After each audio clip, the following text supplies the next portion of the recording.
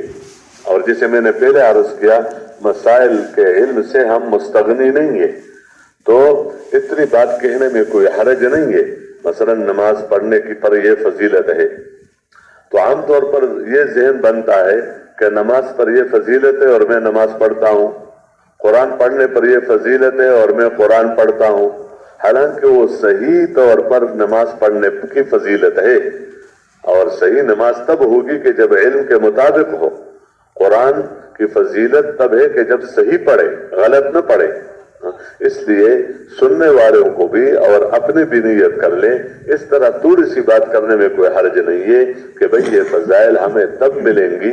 کہ جب ہم اس میں علم کے مطابق لگے، تاکہ دوسرے فارغ اوقات میں اس کا علم علماء سے سیکھے. اور اس کے ساتھ اتنی بات کہنے میں بھی کوئی حرج نہیں ہے کہ جس طرح اپنی نیت ہے، تو اب ہم یہ دیکھیں کہ ان اعمال کا لوگوں میں کیا حال ہے عمومی طور پر، نمازوں کا، ذکر کا، تلاوت کا، اور اس طرح یہ جو رمضان کے روزوں کا، ان اعمال کا کیا حال ہے. اب اگر بالفرض کوئی بھی نماز کے فریضے کو ادا نہیں کرتا تو نماز پر جو وعید ہے اس سے تو نہیں بچ سکتا، اور نماز پڑھنے پر جو فضیلت ہے وہ تو اس کو نہیں ملے گی، تو اس کا غم ہو. اب اگر ہم چاہتے ہیں کہ لوگ اس پر آ جائیں تو اس کے لیے کیا کرنا ہوگا؟ لوگوں کے پاس جا کر یہ فضائل سنا کر لوگوں کو ان اعمال کی طرف متوجہ کرنا، یہ بھی ہمارا کام ہے. جسے سننا کام ہے، اپنی ذات کے اعتبار سے اس پر عمل کرنا کام ہے، اس کا سیکھنا کام ہے. اس طرح ان اعمال کی طرف بلانا یہ بھی ہمارا کیا ہے؟ ہمارا کام ہے. تو اس طرح یعنی ان آداب کا ہم خیال رکھیں، پڑھنے والا بھی اور سننے والا بھی. باقی اس کے جو اجزاء ہیں وہ تجوید بھی ہے، کتابوں سے پڑھنا بھی ہے، 6 نمبروں کا مذاکرہ بھی ہے. تو تجوید میں یہ بات عرض کی جاتی ہے کہ یعنی اتنا قرآن سیکھنا ہر مسلمان پر فرض عین ہے جس سے اس کی نماز درست ہو جائے، اس کی نماز درست ہو جائے. تو اتنا سیکھنا تو فرض عین ہے کہ بندہ ایک حرف کی بجائے دوسرا حرف نہ پڑھے جس سے معنی بدل جائے، زبر زیر میں غلطی نہ ہو. تو یہ موٹی موٹی غلطیاں کیا ہے، یہ تو ضرور ٹھیک ہو جائے. اس لیے جو حلقے لگائے جاتے ہیں تو حلقوں میں اس بات کی کوشش ہو. اب تو یہ اجتماع ہے، پرانے احباب ہیں اور ساتھی بھی اس میں موجود ہے، ہو سکے تو بہت اچھی بات ہے. عمومی طور پر جماعتوں میں تو اس بات کا خوب خیال رکھا جائے کہ ہر حلقے میں کم از کم ایک ساتھی ایسا ہو جو بطور معلم ہو، جو صحیح پڑھ سکتا ہو اور جو غلطی درست کر سکتا ہو. کیونکہ ان حلقوں سے مقصود سننا سنانا نہیں ہے بلکہ سیکھنا سکھانا ہے. سننا سنانا نہیں بلکہ سیکھنا سکھانا، اور سیکھنا سکھانا بھی سبقن ہے. ایک وقت میں پورا بس سکھا دیا آگے چلو، وہ بھی غلطی بتا دیا آگے چلو، تو ایک ہی وقت میں سب کچھ سکھا دینا یہ ظاہر باتیں مفید نہیں ہوتی. جو غلطی ٹھیک ہو گئی اب اگلا سبق لے، اب اگلا سبق لے. تو بہرحال اس کی بھی کیا ہو، کوشش ہو کہ نماز میں جو بھی پڑھے بندہ قرآن پاک جتنا بھی تو وہ صحیح پڑھ لے. اس لیے تجوید ہو، کتابوں سے پڑھنا ہو اور 6 نمبروں کا مذاکرہ ہو. جو 6 نمبروں کا مذاکرہ ہوتا ہے وہ اسی مقصود کے لیے ہوتا ہے کہ یہ نہیں کہ کوئی بندہ بات کرنے والا بن جائے تاکہ اس کو بات کرنی آ جائے، نہیں، یہ سب کی ضرورت ہے کہ یہ جو ہر نمبر کی جو حقیقت